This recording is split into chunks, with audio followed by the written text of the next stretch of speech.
conspiracy end. So we're going to focus more on perhaps the practical and the real everyday information and situation with this technology or this situation. Can you see, am I in the way? If I stand here, I've given you a menu, so we know this is the map where we're going to go. And 5 sections. What is electromagnetic radiation?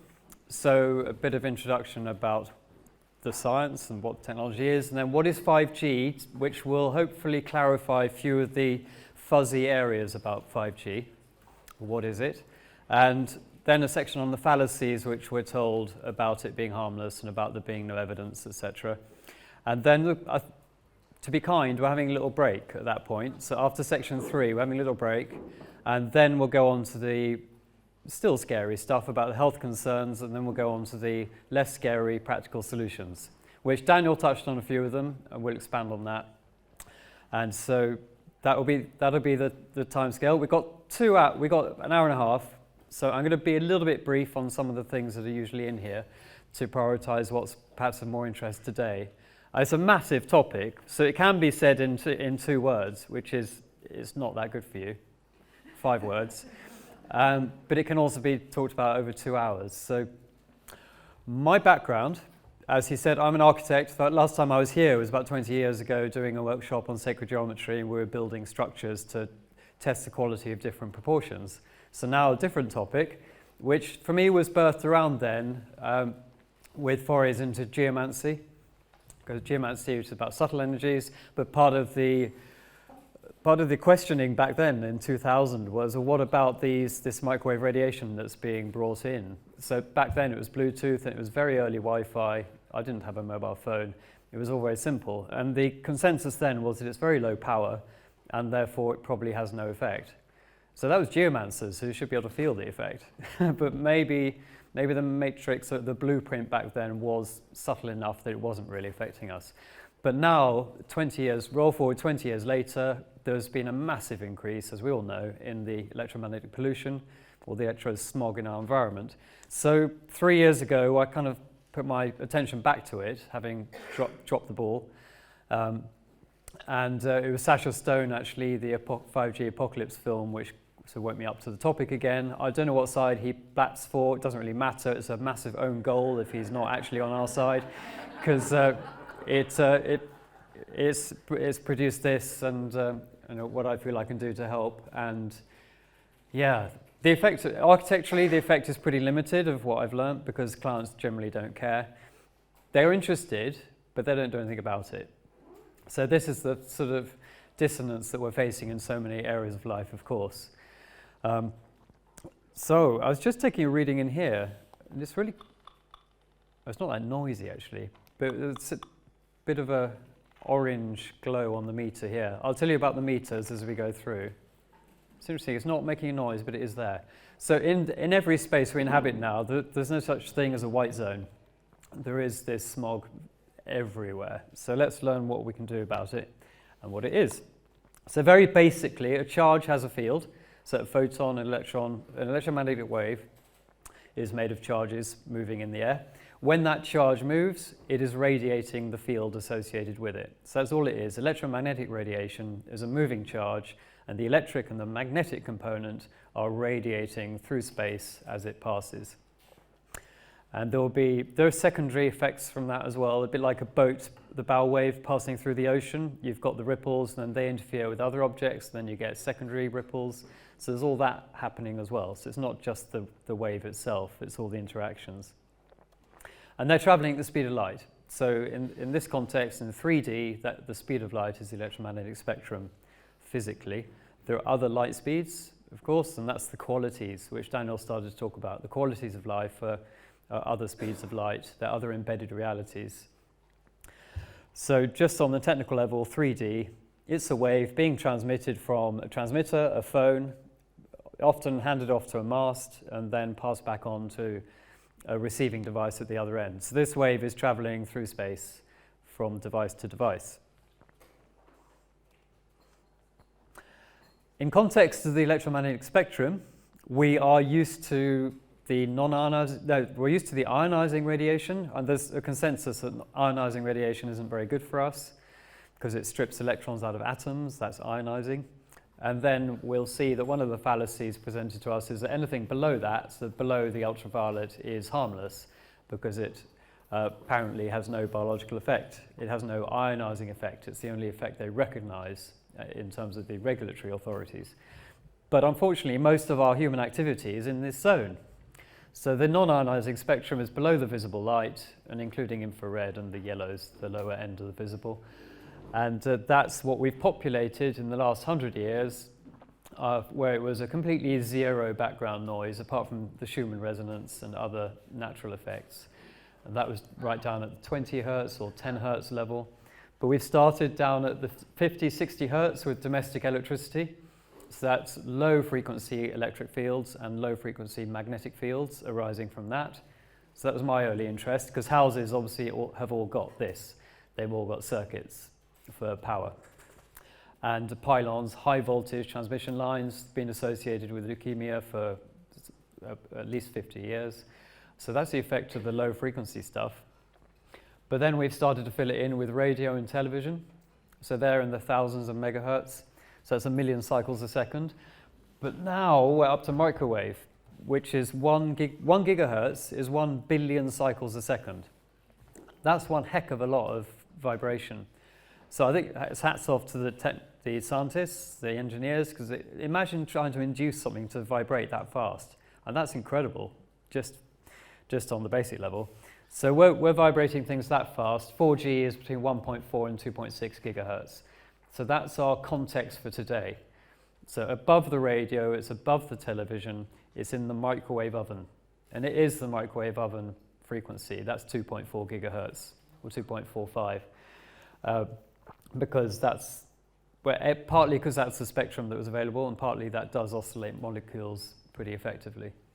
So the only difference between a microwave oven and the mobile phones is the power rating.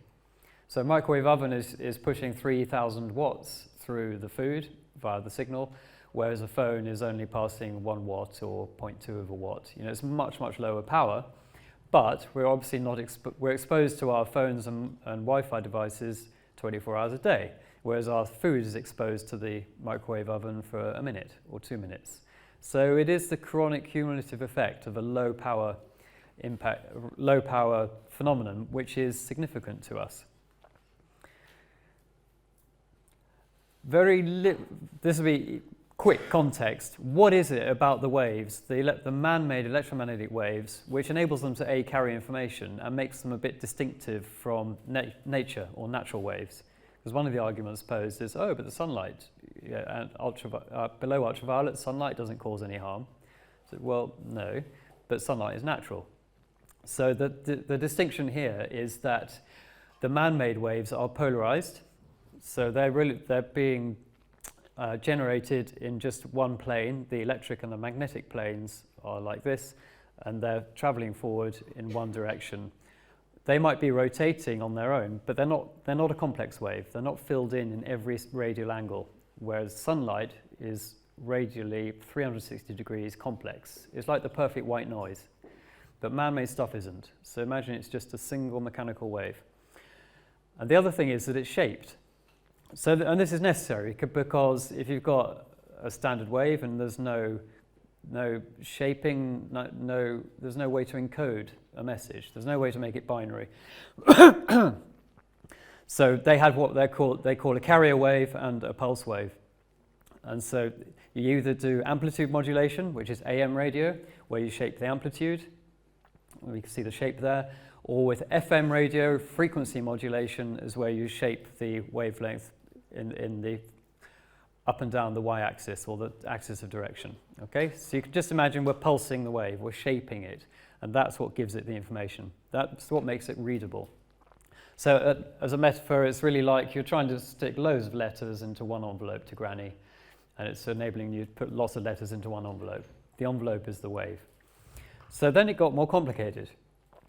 So we invented digital communication. So this is where they were pulsed in sharp bursts, up, down, 0, 1, 0, 1. But we still had to modulate that, so we still had to shape it to distinguish between different pulses. So we got pulse modulated microwave radiation. So you can imagine it's gone from a shaped sine wave to a shaped digital binary wave. So it's like Chinese drip torture. If you can imagine the body hearing that all the time. And if, yeah, I've got some film of what it sounds like. But it's just basically a very clever way of getting even more postcards and letters into one envelope. And that is about increasing the bandwidth. So you have a spectrum, and then you have the bandwidth, which is the capacity to put information through a signal, which is all great for technology. It's all great. It's all very handy stuff. And but it becomes more and more complicated. All the different multiplexing, different ways of layering information is what makes the signal, all we need to understand, it makes the signal complex. And the more complex something is, the more non-native it is, the more unfamiliar it is to our body, the more our body has to adapt. So the result of this is what we call adaptive stress. So the timeline is just 2G was the 1990s, texting, 3G, 4G was just this extra bandwidth being developed so that you could put more and more information into a signal. And 5G fake, so to speak, we'll elaborate on that, is basically enhanced 4G. It's the same spectrum as 4G, pretty much. It's a little bit wider. But then it just gives them more bandwidth to put be able to serve more customers and to be able to serve more uses. 5G proper is more enhanced, and we'll look at that. So that's the evolution. But so that's the mobile stuff. But what's the elephant in the room? This is where it becomes practical for us, okay? Because the industrial ambitions are kind of beyond our ability to affect usually, but what we can do is look at our own space. So the elephant in the room is you've got that mast can be your Wi-Fi, if you like, in your house. And then you've got all the new gadgets that have been developed since I looked at this in 2000. You've got the Bluetooth keyboards, Bluetooth mice. You've got the DECT phones since the 80s, actually, and they're a big culprit. You've got the baby monitors. You've got smartphones, Fitbits, smart meters, printers, Bluetooth appliances everywhere, which isn't necessarily the Internet of Things, but it is the Internet of the supplier, the manufacturers thinking that we really want to have everything wireless, just for convenience. It could be that benign, but really stupid. It just means more stuff breaks down as well. So you get washing machines, dishwashers, fridges, all that, smart homes for our convenience. So this is the environment we're living with in our houses. And Deloitte's published a report recently this year saying that we have on average 25 devices in a household that are emitting some sort of radiation on a daily basis. So that's quite alarming. You can see how it's escalated. It's like the boiling frog. We just didn't realize. Just one more device, and eventually we're surrounded. So it sounds like this. Now, will this work? It gives the idea, don't worry.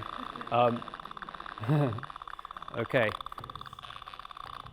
So put that on quiet again. So that was my phone booting up off airplane mode. And if you just remember that noise, it wasn't too loud to be too annoying to you, but you can see that's the binary, that's the pulsing. And imagine a cell receiving that all the time. And that's a simple one, it's just a seeking. So add the cacophony of all the other devices. That's a complex sound, and it's really annoying. If I could play these, it'd be really annoying, because it's just enervating. So what this meter is called an acousticom, developed in England, and it's measuring the field strength, so the power, the strength of the microwave fields in the environment. And it's calibrated up to 8 gigahertz, so that easily covers 5G at the moment, and 4G, 3G, Wi-Fi, blah, blah, blah. But the lights are calibrated it goes red when it hits 6 volts per meter. And we'll see the context of this later. The guidelines that are apparently safe are 60 volts per meter. So the government say this could be 10 times higher than this and there won't be any negative impact. But we're saying no, 6 is plenty. And 5, 4, 3, 2, 1 is better, obviously. Basically. Lower is better, basically, is not always. If we have time, there's a bit of that later. So that's calibrated up to 6 volts a meter. And that's typically, it'll be in the red or the orange now in most high streets and in most houses. So that's the context. So I was showing here that just the background modem for a typical setup for a school. So this is my son's laptop, Bluetooth pen, the Wi-Fi in the ceiling, and iPad. And a phone, of course, they're going to have too. So kids are surrounded by the stuff. And then when you put it all together, that sound was just not very good. It's all right, there aren't many films that I need to show. So I'll describe this one. So basically, it's Fulham Road, 6 o'clock in the morning. It was in the red. It's actually going beyond the calibration of these readings now. And on a roof in London last week, it was about 15, 16 volts per meter, standard. And that's horrifying. It went way off the scale on a body voltage meter, which is one where you can measure the voltage induced in your body by the incoming microwave field off the meter. It's just not right, this, which is why towards the end we'll see we need to keep lobbying councils, councillors, neighbours, friends, teachers, to recognise them. On the right, so the effect of this in Fulham, for example, in cities is the smart city networks, the mesh Wi-Fi systems, which are these tusked antennas, which are all under the radar. They don't need planning permission. It's part of the small cell network, so it's Nokia and so on. And God knows really what it's for, but it's there, and that makes a big noise. But the things we'll be more used to seeing, and they're much more obvious, are these new generation masts. On the top is the 5G, so it's a slightly broader spectrum, and sometimes it is phased array, which we'll come to. The middle is 4G and 3G. So these are all still being used. The 3G, 4G spectrums are still being used. And the elephant outside the room, if we could do an artist rendering, the electrosmog, if we could see reality in the gigahertz range instead of terahertz, which is visible light, we wouldn't be able to see. It would be smog. So it's our equivalent now of the pea super of the 18th, 19th centuries. But it's much more insidious because we can't feel it, can we? We can't smell it, we can't hear it, and we have no idea. So the plausible deniability of this is fantastic, which is incredibly convenient for the industry. At least with the coal-fired smogs and stuff and the home, there was no denial. But it still took a long time to even clean that up. Oh yeah, I can't play this one either, but this was basically a little experiment with nature. Exposed cress to the radiation from a EE mobile device, a dongle thing, for 19 days. And I think I'm slightly in the way, aren't I? And so here, after 19 days on the right is what happened, and on the left is the control. So the control was 5 meters away. Same light, same time, same temperature, same water, but 5 meters away. So this one perished. But one little takeaway from this was that after 10 days, the radiated crest was doing really well. And I thought, oh God, okay.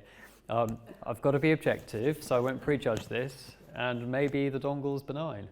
But unfortunately, what it was the adaptive stress response. So any living organism, when it's under stress, will flourish. Apparently flourish. There will be a burst of life, a burst of activity. We see it when people are about to die. The light sort of burns brighter, doesn't it? Same with a bulb. So same with technology, same in biology. And that comes on to the synergies with pathogens as well. If we've got pathogen, we have a biome.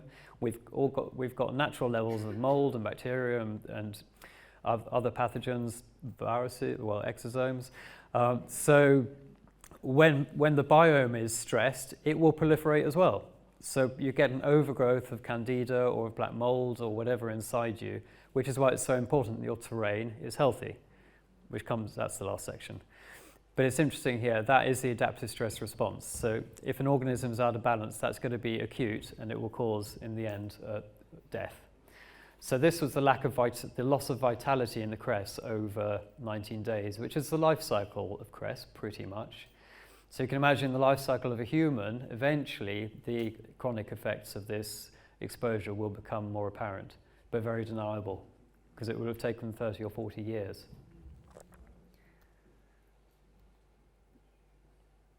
Okay, so part 2. What is 5G? So basically, because we're kind of more interested in the practical stuff, but it's ultra high capacity mobile. That's what's being sold to us. More users, more spectrum, more availability, more functionality, faster downloads, blah, blah, blah. Who cares? You know, we need 4G is great, arguably, technically 4G is amazing, but we have to balance the cost, of course, don't we? So I think we have to all be happy to surrender 4G should it ever be taken down, because it would be better that way. But while it's there, we have to use it to kind of communicate and fight the system as well. That's all more of the philosophy. But machine to machine communication, that's 5G proper, that's the Internet of Things, okay? So that's factories, it's server farms, it's big data. And the Internet of Bodies, the IOB, which is the more heinous sort of end game perhaps. But it all started actually in the 1930s with technocracy, and the ideas were planted then. But in the 80s, the technology started to catch up with the ideas. So we have the IBM getting on the bandwagon. They developed their smart logo, which was an evolution from a beautiful multicolored planet Earth to an arguably pretty dystopian, bruised looking. Black and blue is bruising, isn't it? A black and blue planet with a few spiky hairs left on the top. So that was progress to them. So as computing technology caught up, this became a possible or a viable dream. And it's also called the sentient world simulation, or metaverse is another way of expressing it, or the digital twin, where they're wanting to map everything, every event as digitally. So they build up a database of what is occurring moment by moment, which is just overt OCD, really. Who the hell would want that much data? If not for something more nefarious, it's just fear and control gone mad, if they're just thinking it's a useful thing to do. And we just remember that data is by definition dead. So this is where we come on to how humans can beat AI. Data is dead, it's already happened. It doesn't act impulsively or intuitively. Impulsively is a different one. It doesn't act intuitively. So data has happened, but we can circumnavigate that, which we'll come to.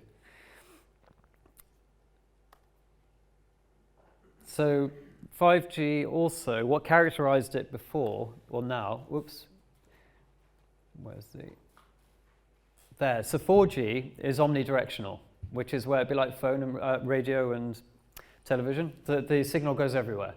And wherever you are in that sea, you'll pick up the message that's for you.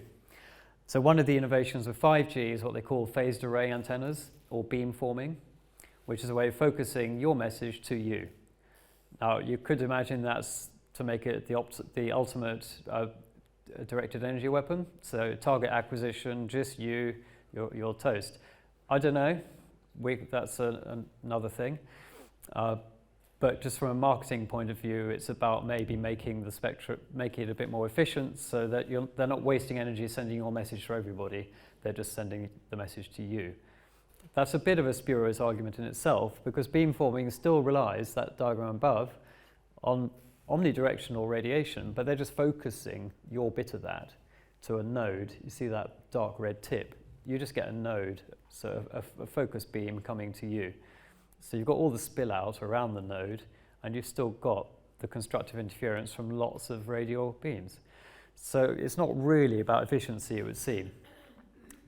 And also they said that because they can do this with phased array, they can therefore serve 1 million devices per square kilometre instead of several 100,000 or tens of thousands now.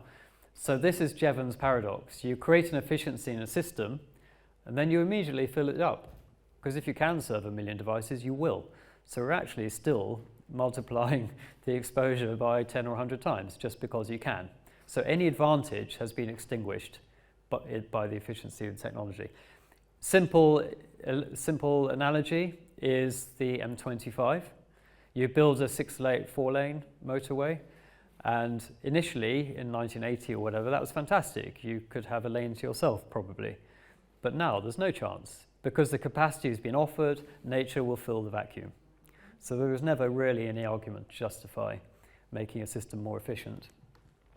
So that's the beamforming. Now what comes next? 5G proper is the millimeter wave. So you will have heard about the millimeter wave, and there's a lot of anxiety in Britain about that as well, but we don't have that here yet. They're just getting ready to sell the spectrum off for anything above 7 gigahertz. It becomes millimeter at 26 and up to 90. So that just means the wavelength is very much reduced down to a millimeter, whereas now microwave is 12 centimeters. Just for technical purposes, microwave is this long, millimeter goes right down to that. So of course there are health concerns with that because it's a different quality that it has. But technologically, it just means they can fit a lot more information because it's traveling the same speed, but higher frequency, shorter wavelength, you can pack more in. So that's why they're interested in that, if it's not to kill us. So look at it from their point of view, it's just progress. So the concerns about that for us are millimeter waves, what do they do to our body? We'll look at that in the health part.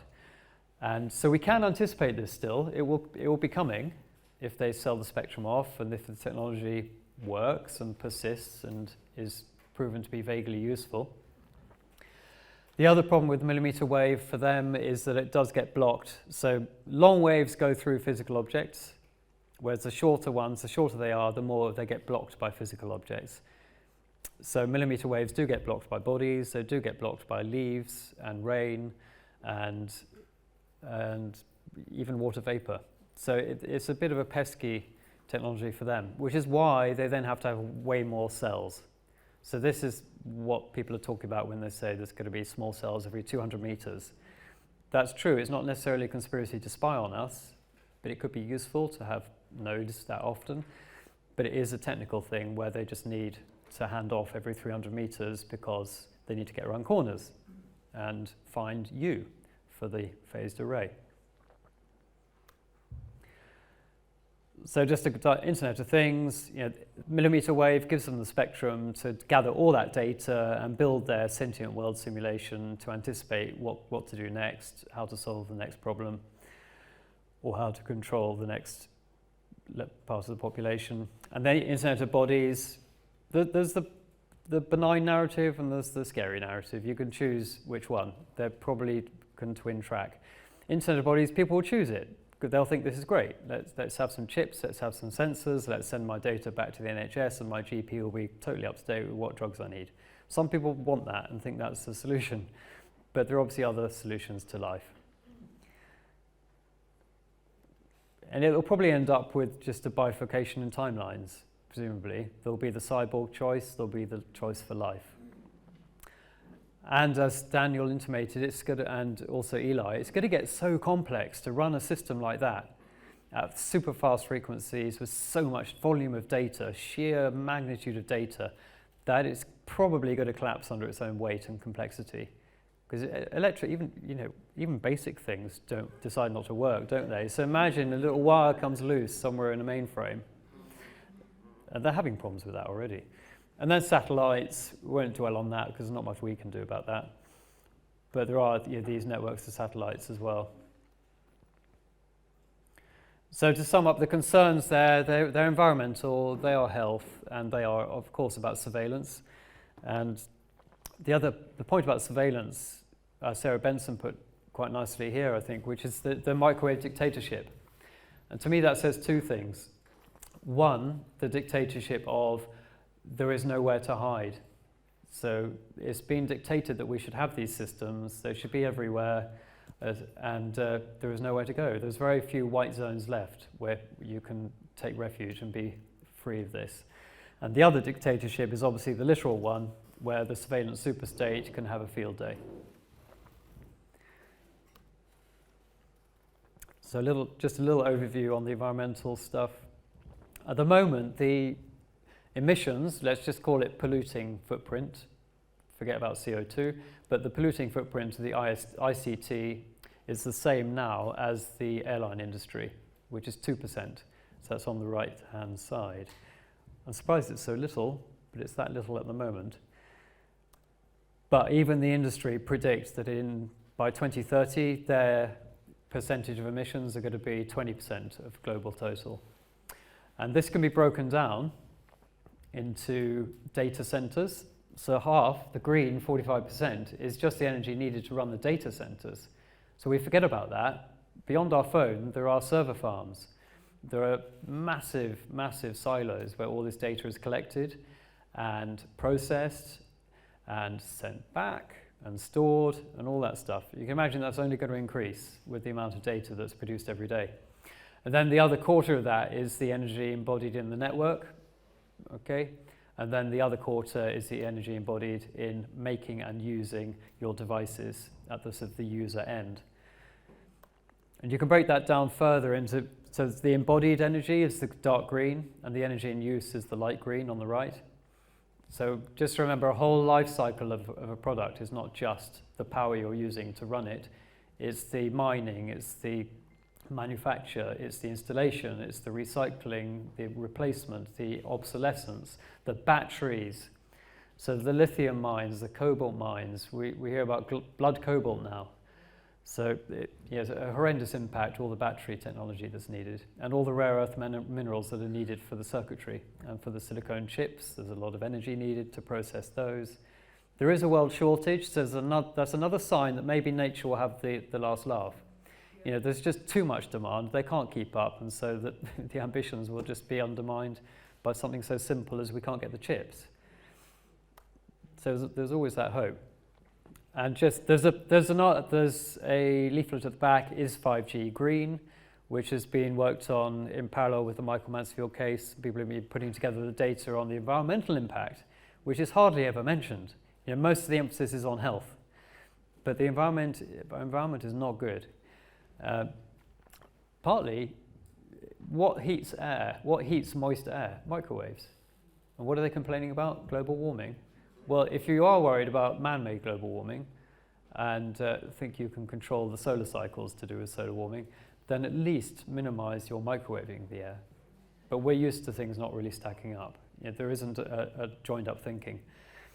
So one mast, 5G fully enabled, can consume as much power as 70 houses.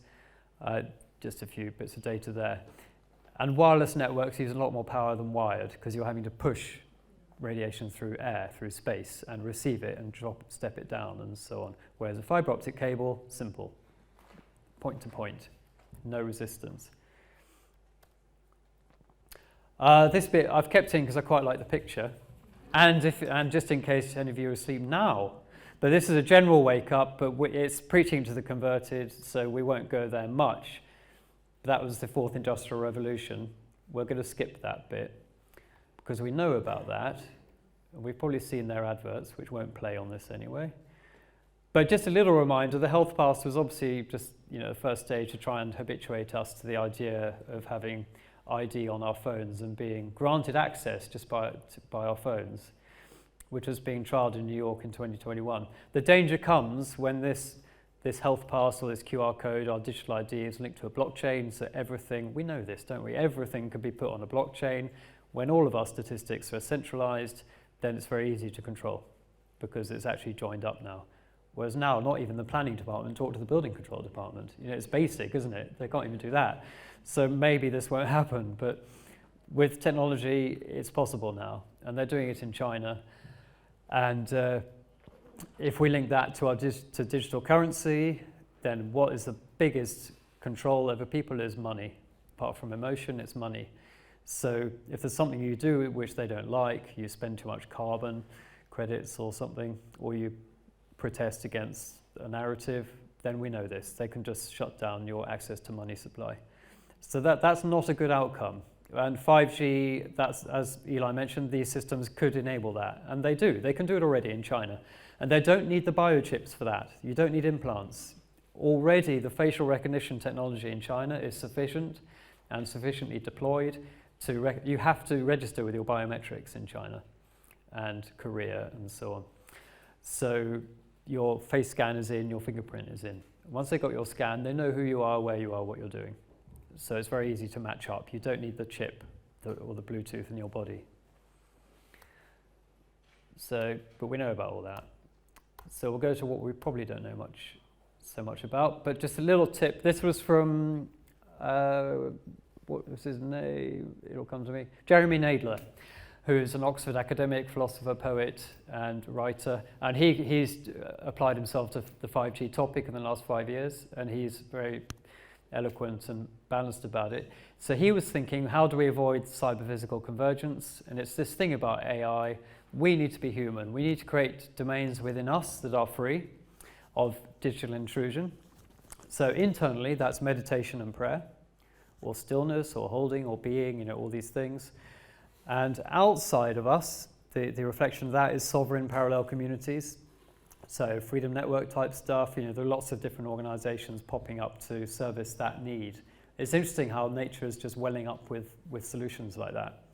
So it's really developing that diversity and that localism again. So we've got resilience, and we are reconnected as humans and as cultures and with nature. So just remember that we are non-linear. And as we remember we're non-linear, we can create friendships, which are in the social sphere, not just through computers. And we can also reconnect with nature because it needs our loving attention like everything else. AI can't do any of these things, but the non-linear point is really, as I touched on earlier, AI can only anticipate what we're going to do when it has got data on our past actions, and those past actions are impulsive, they're from our lower nature, they're mechanical. Unfortunately, most of what we choose and do is from our lower nature. It's emotionally driven, it's mentally driven, it's habit. So every time we're acting beyond habit or beyond the lower mind, beyond the lower emotion, we're not predictable, okay? So the intuitive or the free, the mindfulness, the presence, the in-the-moment activity, okay? Not the over-planning of the rational mind or the instinctivism of the human organism. So that's what wins this. So the nudging, the AI anticipation cannot work because we outsmart it. We're multidimensional. It is only as good as the data it's given, which is A, dead, and B, 3D, or kind of low 4D. It's not alive. So that's good. Man will always be better than machine. So just before your break, yep, we're doing okay. A few of the fallacies, because they're quite interesting, to me anyway. But they're interesting because it's the first thing you get told. You approach a school, you approach a council, and they will say, no, it's fine. The IGNUP safety standards are adequate. And they'll say, no, I've got a physics degree, by the way, and therefore I can tell you that non-ionizing radiation doesn't cause any harm. Or they'll say, don't worry, there's no science, no conclusive evidence to show that it could possibly harm you beyond the thermal. So everybody then sticks their head back in the sand, goes to sleep, and thinks that's it, game over. But if we look at the safety standards, they're totally inadequate. They were made in 1996 because they realized that something had to be done to assure the public that something was done. So it started with the Federal Communications Commission in America. And back in 1996, remember, we had mobile phones, and that was it. As well as you had the military-industrial complex stuff, which is where it all comes from, the communication systems of military and radar and radio. So it's kind of where it came from, that. It was even the dangers from that system. But we had mobile phones. So for the test, they put a mobile phone against a head of a standard American model, or man, and inside that head was a saline solution which was slightly gelified and approximately represented any politician's brain. Right? No, sorry. It was approximate representation of a brain, and in it they put a thermal probe to measure the raising temperature. So they turned the mobile phone on and for a minute, and the temperature rose by X, and I thought that's about right. So that was it. That was about right, and that was about as much thermal tolerance a biological system could endure, and so the standard was set at whatever that exposure was, which was measured in watts per kilogram. But it's now been made easier. It's now volts per meter is 1 unit. So let's say the 56 volts per meter field strength arose from that experiment in 1996. So this was adopted by IGNUP, So that is the International Council for Non-Ionizing Radiation Protection. They tell us non-ionizing radiation causes no harm, but they exist to protect us from it, which is quite telling. And they justify that by saying, no, okay, it doesn't do any harm except thermally. So they're still stuck in this thermal paradigm of 1996, which was erroneous. Yes, there's thermal harm, but there's a whole lot more. And then Public Health England adopted that. So they will just pass it on. So the ICNIRP recommend this globally. It's not mandatory, but they're the kind of the go-to body. Public Health England parrot that, and then it goes around in unvirtuous circles. So the government statement on that, 2019, exposure to radio waves has been carefully researched and reviewed. The overall weight of evidence does not suggest devices producing exposures within the current guidelines pose a risk to public health. Thermal effects. But then they had to do a little climb down in January 2020, where they said that due to uncertainties in the science, ... was we got it wrong, or not that, we've been exposed by various court cases which have established beyond doubt that there is thermal effect on the brain at frequency, at power densities lower than the guidelines. So that's tumours from phones was what was coming out. So they've had to revise their guidelines and say mobile phones should be used away from the body where possible and to basically be a bit careful. And insurance companies have said this all the time. If you look on your phone in the privacy settings, when the legal settings under whichever section, they will say don't use your phone, because if you do, then we're not liable. So it's all there. If you look underneath, the insurance companies will not cover this, and that should be a massive red flag to institutions. So it all came from the fact that the military-industrial complex and the FCC have to be stuck with a thermal effect narrative. Otherwise, all their military technology has to stop, all the 4G, 5G, 3G phones has to stop, or at least be radically curtailed. So they cannot admit the non-thermal biological effects. Okay? It would be the death knell of the industry. So the little statement from Dr. Becker in 1984. So this was known about a long time ago. He said that the evidence was clear, even then, that this energy was harmful to life. And the present strategic doctrine rests on the unlimited and expanding use of electromagnetic energy. Without this, sophisticated weapon systems are useless. Hence, any attempt to acquaint the general public with the potential hazards are viewed by such forces as inimical to state security, and so are ruthlessly suppressed. So he knew this back then. So you can imagine how the risk of the hazard has increased exponentially since the 80s, and this is still the case. They cannot afford for it to come out. Okay, a little context for you. The ICNIRP safety levels, 56. The meter I was showing you, bottom right, is 6, so that's a 10th. So that's a higher end of what building biologists and biologists know is tolerable. EU Parliament even recommend 0.2, and Building Biology Institute, they're the geomancers and they're the biology people, they understand and they say 0.05 really should be enough, too much. So there are different recommendations, but the only ones that are given as legal guidelines are 56.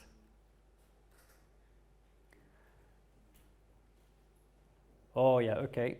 So just a very quick one. Non-ionizing radiation, it does do harm. Wikipedia say it, that it can actually disrupt the interatomic bonds between molecules, thereby breaking down the molecules rather than atoms. Now clearly, if that is happening, that's a biological effect. So it's not just about stripping the electrons out of atoms, which is the ionizing. Okay, so that's the adaptive stress. It's which is oxidative stress, and it's arising from the nature of the wave. Pulse modulated, polarized signals, if you remember from the beginning, that's the nature of them. Are xenobiotic, so that's toxic to life, cytotoxic to cells, neurotoxic to the nervous system. Okay, And this is known by DARPA, it's known by government agencies. That's the history. We'll skip that. You know, basically tobacco, formaldehyde, DDT, and so on. They all took generations to identify and then regulate, and they were pretty obvious compared to this one. So you can imagine how long it will take, unfortunately, for this type of hazard to be recognised and dealt with. Because 90% of people do want to deal with it. Once you recognise a hazard, most people want to deal with it. But it's just that dissonance has to erode, and then the practical steps have to be taken, decisions made, arrived at, as to where to peg reliable protective standards. If you look at okay, so this is the last bit. The evidence is conclusive. Absolute nonsense is before your tea break that there is no evidence for this. If you look at industry-funded studies, of course, 68% roughly say there's no evidence of harm. If you look at non-industry studies, so they're independent studies, 70% of studies done on the biological effects do show some harm. So that just shows the corruption of bias and follow the money. But what do we mean by the evidence? The very shortcut is to go to last year. The Environmental Health Trust sued the FCC in America. They said, you know, why the hell are you not considering non-thermal biological effects in your safety guidance? And the FCC said, oh, well, because there aren't any. And so it went to court, and the EHT provided that much evidence, 11,000 pages. That's presentable evidence. Imagine the other stuff that's not quite presentable, but still very valid. That's 11,000 pages. That's called weight of evidence. And you think that would be enough. When the safety standards were developed at the World Health Organization in 2003? Whenever it was, can't remember, 2003, I think it was, this stuff was classified as class 2B, which is a possible carcinogen. And to arrive at that level of classification, they only had 3 studies. That was enough. So you imagine you've got 10,000 pages, 11,000 pages, and well, actually, they did win the case, so it must have had an effect. But the judge, surprisingly, found in favour of the Environmental Health Trust and sent the FCC packing, said, go and do your homework properly, stop giving me stupid excuses, because they're passing the buck to the FDA. The Food and Drug Administration, this is about communications technology. And the judge said, well, did the FDA answer you? I said, actually, no, they haven't yet. So why are you relying on them and you haven't even chased them up? It was such a circus. It was embarrassing to listen to the FCC's attempt to justify themselves. So they were sent home and told to provide a reasoned explanation as to why they still don't regard non-thermal evidence as suitable for their guidelines. So I don't know what the timescale for coming back on that is, but it's happening. Meanwhile, of course, that should be enough of a finding to encourage any government or school to slap a precautionary moratorium on everything until this is resolved. But no, it just passes, it just carries on, you know, business as usual. So we have to take the responsibility ourselves for mitigating our environment. Oh, here we are, 2011, the WHO, class 2B. I was ahead of myself there. So it is classified already as a possible carcinogen, and it's being proposed in 2024 for reclassification to class 1 because there is enough evidence for this to be classed as a definite carcinogen. But if that happens, obviously it's game over as well, so it'll be interesting to see how what squirms are done when it comes to that. Just an example, there's 28,000 publications in the Aachen University EMF portal. There are so many databases of publications. Of course, the same ones are probably duplicated across them all. They're not like 28,000 different ones to what the evidence in court was. But there is that level of evidence. And I'll just take you through 3 or 2, it's 12 o'clock. So just two major studies which should have been a red flag to any government. So one is the National Toxicology Program, which is an American-based. It's the gold standard for anything that needs to be tested as a toxin or any new drug. And this was done with electromagnetic radiation. Funded $30 million, took 10 years, published in 2018 with clear evidence of tumours in the hearts of the male rats, some evidence of tumours in the brains of the rats, and some evidence of tumours in the adrenal glands. which are variously benign, malignant, or complex. Now that is enough of a smoking gun to say stop. The FCC criticised this. First time ever that an NTP study has been rebutted. But of course, there are massive interests behind needing to rebut this. So it hasn't had any meaningful impact on regulations yet. But you would think, give that to a school and say, look, this has been done. They'd be like, oh crap, okay, well let's just be careful for now. Let's wait. They know the governments take years to catch up anyway, for good reasons. It's just a slow machine. So any self-respecting establishment should take it upon themselves to use their discretion and say no. Or a council. They don't need to say, oh, but Public Health England don't say that that's important. Well, don't wait for them. You can see. NTP, you know. And the other fairly equivalent status, it's about status. Weight of evidence is about status. It's not really about kilograms. This is why the 3 studies for the WHO were accepted. They had status. That was enough. So, because a judge can't be expected to read all the papers, but he has to know that they're of equal status. Peer-reviewed, faulty, but that's the metric. Peer-reviewed at least, and respected institutions. So the other one here was the Ramazzini Institute. It was funded at the same time scale. It was 5 years, again published in 2018, 10 million euros. And their findings of cancerous tumours in rats were consistent with and reinforced the results of the US National Toxicology Program. And they concluded that together these studies provide sufficient evidence to call for the International Agency for Research on Cancer to re-evaluate and reclassify their conclusions regarding the carcinogenic potential of RFR in humans.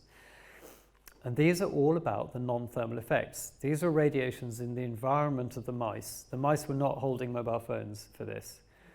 And the interesting one about the EU is that they exposed the rats to levels down to 5 volts.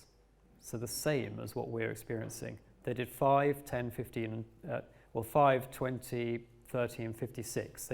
They took a range up to the guideline level and down to what we actually experience. Whereas the NTP were just at guideline levels. But even there, they showed a problem. So the 5 volts is really interesting, I think, because that's realistic. And they still found problems. So that had your Ramazzini's. That has status. And the last example, Europa EM, so the European Academy for Environmental Medicine, they've got status. They wrote a blistering report in 2016, basically, again, asserting there is strong evidence for this. A reflex study, well, skip that. But I do want to emphasize this one. So this is homegrown. This is Dr. Erica Mallory Blythe's organisation called PHIRE, P-H-I-R-E. She's an expert witness in the UK. She knows her stuff. She deals with frontline cases of EHS, and she knows all the evidence. She's fully aware of the context. So she wrote this consensus statement 2 years ago and published it, and she had it signed by 3,500 scientific and medical professionals attesting that in their experience this is a problem and that there is a health effect from non-ionizing radiation. And this is only about 10 pages long. So I think this is a really useful document because she's very credible. She's very careful and meticulous in what evidence she presents and chooses. And she also has a very good way of condensing the whole story. So all of what I'm saying is in here. And it's about 10 pages. So it's a really good go-to if you want a document to give to any concerned or should be concerned authority. I would definitely recommend this one. A link to it is on the front page, homepage of my website.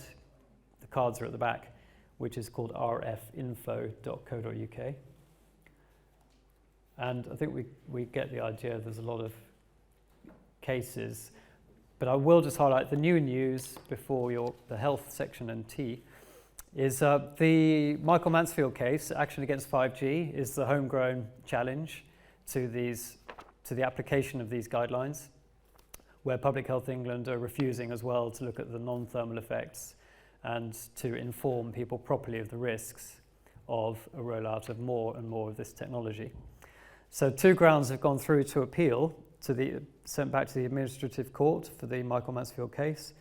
The grounds are, number 1, the failure to provide, they're challenging the failure to provide adequate or effective information to the public about the risks and how, if possible, individuals should avoid or minimize the risks of exposure to increased electromagnetic radiation in the environment. And number 2 is challenging their failure to provide adequate and sufficient reasons for not establishing a process to investigate and establish the adverse health effects and risks of health effects from 5G technology, or for discounting the risks presented by the evidence available. So challenging their failure to meet the requirements of transparency and openness that are required by a public body. They are sticking their heads in the sand. They're refusing to answer anybody's questions. Any of us write to them, they do not answer. That is not government. That's not responsible leadership. So, Michael Mansfield case have been sort of banging on the door for over 2 years now.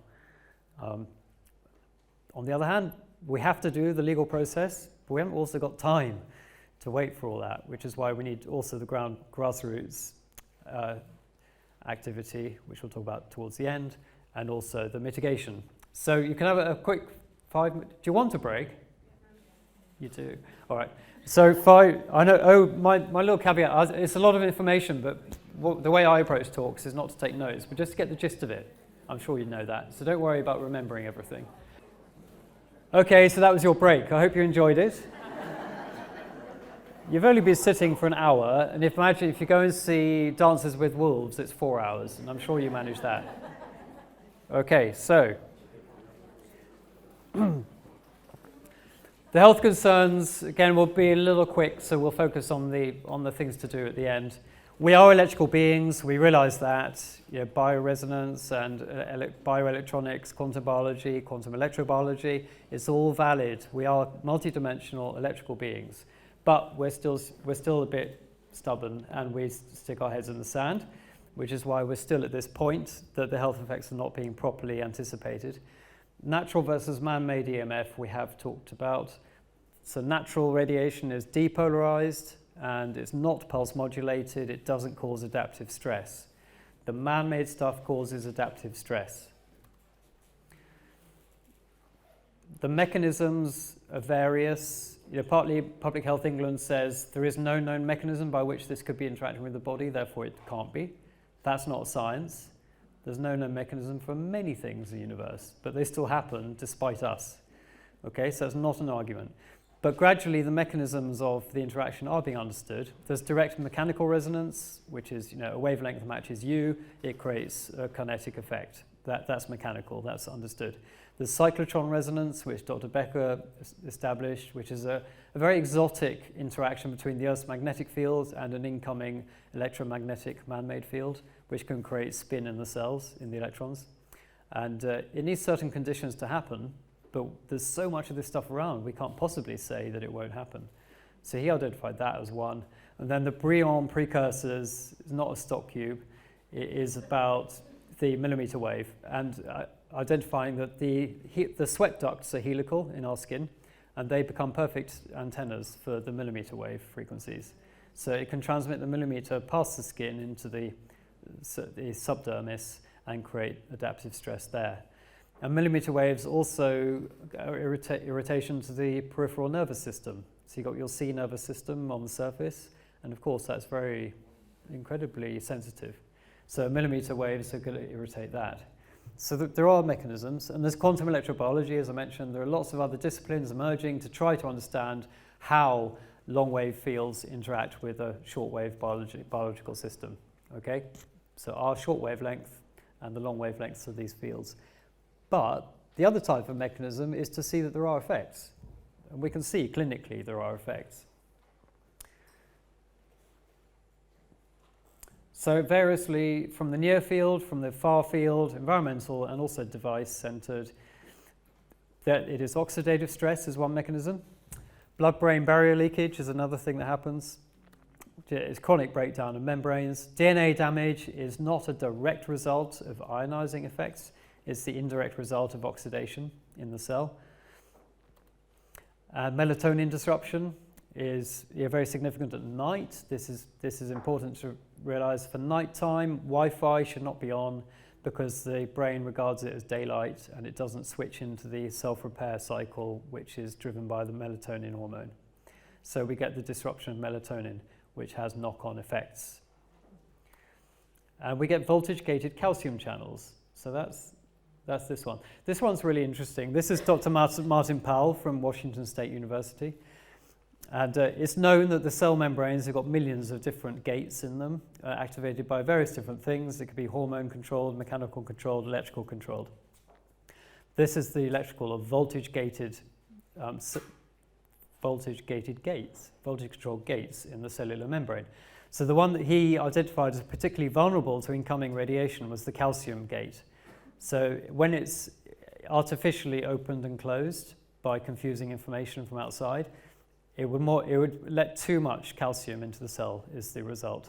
So calcium influx, which then creates a whole pathway of breakdown. So you get the peroxynitrite cascade, which leads to these other free radical production, oxidative stress, and in the end, inflammation. Bottom right-hand corner, the end result is inflammation from oxidative stress. So the input here, in this case, is microwaves. Now the input for oxidative stress pathway stuff could be any toxin, but in this one, the toxin is EMF. So he's established the mechanism biologically, and that's really interesting. Well, certainly the effect, how the microwave makes that effect is another question, but he's established that it does. So, but you can imagine single charge groups, it's electricity, and a moving charge induces fields and currents. So there's going to be some fairly obvious mechanism there. So in short, there are health effects. And then in terms of symptoms, the result of these chronic systemic breakdowns results in cancers. The rectal cancers, fairly obvious from phones in pockets on the increase, unfortunately. Infertility, fairly obvious from phones in pockets. Phones in bras. I keep seeing people doing this with their phones. And where I was yesterday, I don't know, Western Supermare, probably happens there. London on the tube, just watching people. And so I have no idea. People have no idea. And all the Bluetooth headphone things, the AirPods, or mental disorders. You've got an input of radiation directly into your inner ear. Crazy, really crazy. You pick it up on these. It's not insignificant what Bluetooth headphones are doing. So, yeah, so that's the neurotoxic effect. Digital dementia, memory loss, brain fog. The other synergies we touched on, the pathogens, so the overproduction of pathogens in the body. And as your terrain is compromised, obviously they also have another opportunity to play their role because they are nature's cleanup agents. Diabetes was mentioned by Dr. Becker, and also Arthur Furstenberg in his book talks about diabetes being linked to exposure to microwaves. That's quite intriguing. You know, that's an abstract mechanism, but probably I can't remember the reasons, but again, just a result of chronic decline in vitality and mechanisms to keep balance in the body.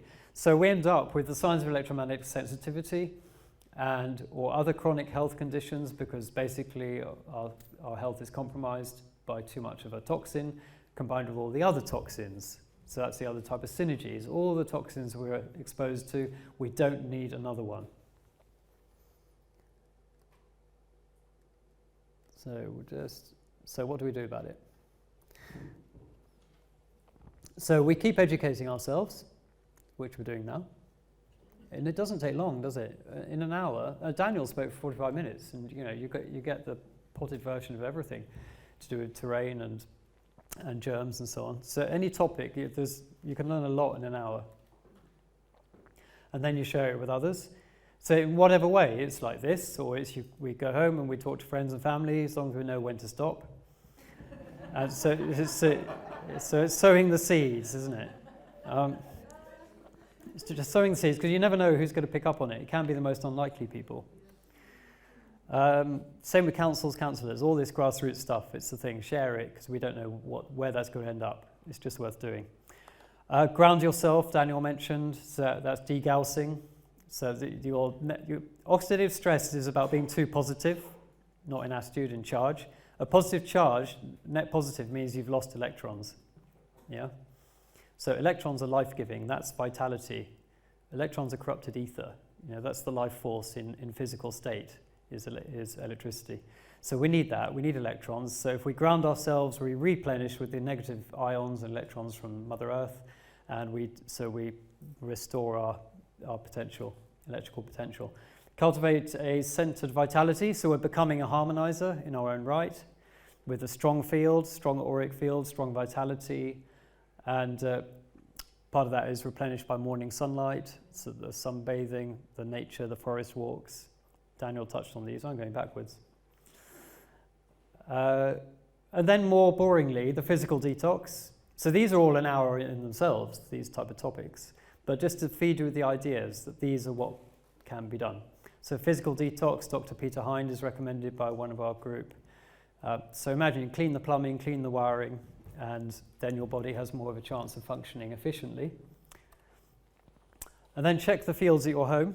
So get one of these or borrow one of these. There are links on my website. Or you can get a consultant like Sammy to come and do a consultation. So he will take readings around the space, and you'll be quite surprised, actually. I was surprised at mine when I got some meters, what kind of things do radiate, and you wouldn't have suspected or known.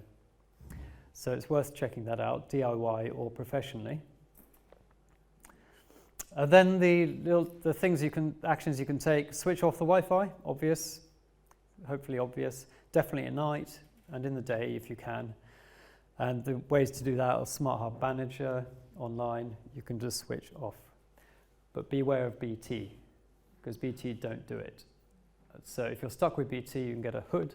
You can put a hood of silver mesh fabric over the modem, or you can turn it off completely, but that can create a fault on the line.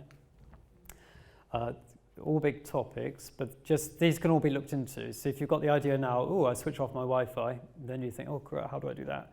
Then you can look it up as well, or ask a friend. Use airplane mode, another obvious one, but staggeringly, a lot of people have no idea. They just think it's for when you're flying to Turkey. But the point of airplane mode is it's turning off all the interference for the aeroplane. So you can regard it as the same for your body. But modern phones tend to trick you. Modern phones tend not to automatically turn everything off, or they come on again. So the more modern ones, just get familiar with how your phone works, or how your iPad works, and just see that airplane is switching stuff off. So when you're walking around in your pocket, your bra, you know that it's at least in as quiet mode as possible. And then really practical, and I didn't realize this until I got back into it, you can get adapters. So this is one. It's a Belkin.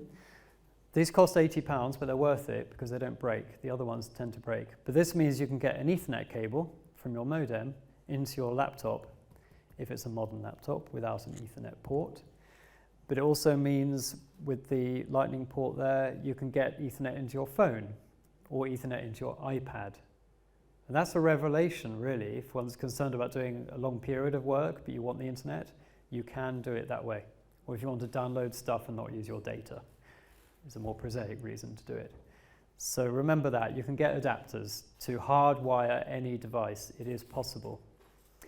And hardwire Ethernet is basically just, you can get cables from your modem to any point in your house. There are lots of, it depends, either outside or over the skirting boards. Whatever the pathway is, you can do it. Okay, so you can hardwire your house. And if that's if that's very impractical, and can be, then there are things called TP-Links or Devolo. And these are little plugs you can put in at your modem, and you put a little cable from your modem into this plug, and then it puts the signal through your copper wiring everywhere, and you can pick it up wherever you want at another socket with the second plug. Okay? So you can pull it out of the socket, and then you can wire that second plug into your laptop. So that makes sense. So the gist is it can be done. Okay, so you can use your copper wiring network for your Wi-Fi, or for your broadband. So you don't need the Wi-Fi, and you don't need separate Ethernet cables. It does create a bit of dirty electricity, but it doesn't create dirty microwave radiation. You can't perceive any radiation from the cables. Dirty electricity is just, it's noise on the line. which isn't brilliant, and it creates what they call a capacitative effect between the body and the circuitry. But we live with it all the time, that kind of thing. So again, we have to choose our battles. And this is better than having the Wi-Fi on all the time, if there's a choice. The other ways, there's bed canopies, grounding sheets, shielding paint. These are all the avoidance strategies or the blocking strategies, which, if you're sensitive, acutely sensitive, really good. Bed canopies, really good. They totally block out the microwave frequencies. Make sure it goes under the bed as well. Grounding sheets is another way to ground stuff if you're in bed, and shielding paint. But there are a lot of there are provisos about shielding paint because it can reflect it back, it can create hot spots, it can make things worse if you do it the wrong way around, or do it the wrong way. So I think the safest DIY one is the bed canopies, because that just gives you a sanctuary at night, and that's really helpful. The other stuff is best done with a consultant, so you get it right for you and in your situation. So maybe identify where the hotspot might be. If it's the neighbour's Wi-Fi behind your bed, maybe just do that wall, reflect it back. But don't do an entire room without knowing what you're doing. But as I said, these are all big topics in themselves, but just to give you the pointers that these are all possible. So there are these mitigating effects. The most important one, and Daniel touched on this as well, is accept and love what you can't change, which isn't to be glib, it's to be practical, because as with COVID, to fall into fear is the worst thing. So if we can possibly avoid it, try not to be anxious. If you're stuck with a radiating source, don't be anxious about it. Harmonize it with the intention that it's fine, that it's good, that it's temporary, that it's useful, whatever you can think of to make it a positive experience.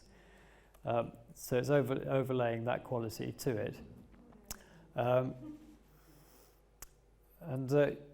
Which comes into harmonizers as well. So we've got a few minutes to touch on those. So before the harmonizer, just remember, so with the whole topic in general, there will be some more the 5G, 4G thing. There will be an Achilles heel. So that did for the Daleks. There's the black felt tip pen on the QR codes that screwed that up for supermarkets. There's going to be something simple. And it might be just a technical hitch, it might be just something they've overlooked, or they squabble. This is business. 5G, 6G is business. It's not one big cartel elite pulling all the strings. They may be influencing pathways, but they're not. They're all competing with each other, which is a very inefficient way to roll out something. So overlay the same quality on that one. And so I had a secret slide at the end, which is about harmonizers. So we'll touch on those.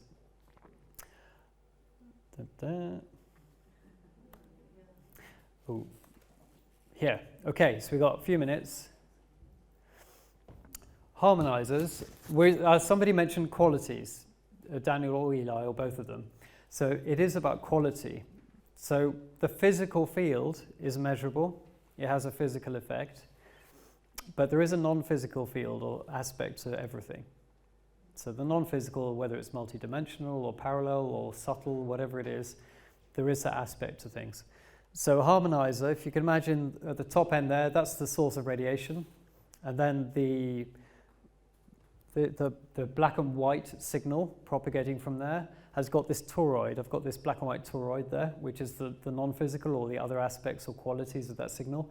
When it's man-made, it's empty. Imagine it's dry. There's no information there. So this rainbow circle of life, obviously called the flower of life, the rainbow-colored flower of life is the depiction of a harmonizer. So whether it be a sticker or a pendant or a rare earth, paramagnetic mineral or shungite or a blessed object or whatever it is, so different ways, you put that in the path of the radiation will pick up the qualities of that harmonizer and they will travel with the signal. So when that signal is arriving at your body with those extra qualities embedded in it, the body recognizes half of those. It goes, oh, okay, I know what to do with that. And it kind of ignores the other part. Whereas if it's arriving on its own, just black and white and enervating, the body's like, oh, don't like that. So that's where the adaptive stress happens. So it's shown that the biological effects can be reduced by the qualities conveyed by a harmonizer. Now remember that it will not change the reading on here because it's a non-physical effect, it's a quality. So it's the science of quality. So that confuses the heck out of the BBC. They got 5 minutes. They got the BioShield, took it apart and said, there's nothing here. And they measured it, but it's not what it's about. So the qualities can only be measured with other systems like heart rate variability, so the effect on the heart rate variability after time exposed to a harmonized versus a non-harmonized field. That's been done a lot of times. It shows a difference. And autonomic response testing is another pretty robust method based on Dr. Klinghart's work. It's the body's response. It's the body's own answer. It's not our idea. So if the body is saying, I'm okay with this, that's a good sign. So that shows there's no stress occurring. So ones I have tested with a couple of colleagues are, for example, the Orifim shungite at the back. The big shungite lumps, not so sure, but the powdered stuff on phones was testing well. So they've got the stickers that go on the back, and they're good value. And the people we tested with those, the body was relaxed when it was in the field, influenced or harmonized by this. So that's one product. And for me, it's just belts and braces. We cannot be sure of the long-term benefit of harmonizers until there have been really proper studies done. But just in case, I feel if my body's happy now, it's probably going to be happy in 5 years' time from the same input. So I've got them, I use them, I put them on the Wi-Fi, put them on phones, put them on the electrical cable coming into the house, layer it up. Because I don't feel it. Some people can feel it, and that's brilliant. And some people have symptomatic relief, and that's brilliant. That's proof. I haven't had that, but I've done testing. So I trust it. I do it as a layer. But what I'm coming to is the common sense approach is also just to turn stuff off. So, just in case. What is it? The just in case approach is turn it off anyway. I wouldn't rely. Not with my level of knowledge, but other people might have a much more profound feeling for it. I wouldn't rely on harmonizers, but I certainly trust what I've seen. So that's the nutshell of harmonizers, which again could have been a whole hour, but hopefully gives you an idea. And also the other important thing about the testing, we found that there wasn't one size fitted all, which was brilliant, because life shouldn't be like that. So different harmonizers suited different people. So like different medicines suit different people, different symptoms imply a different condition. So yeah, pick the one you feel drawn to. If you're into harmonizers, pick the one you feel drawn to, trust yourself, trust your body, and see where that takes you. So that's all about the self-empowerment anyway. Okay, so I have to stop, and I'm going to leave you that's what to do. We can comment on masks, write to schools, discuss with others, and learn from website resources. Okay. Okay.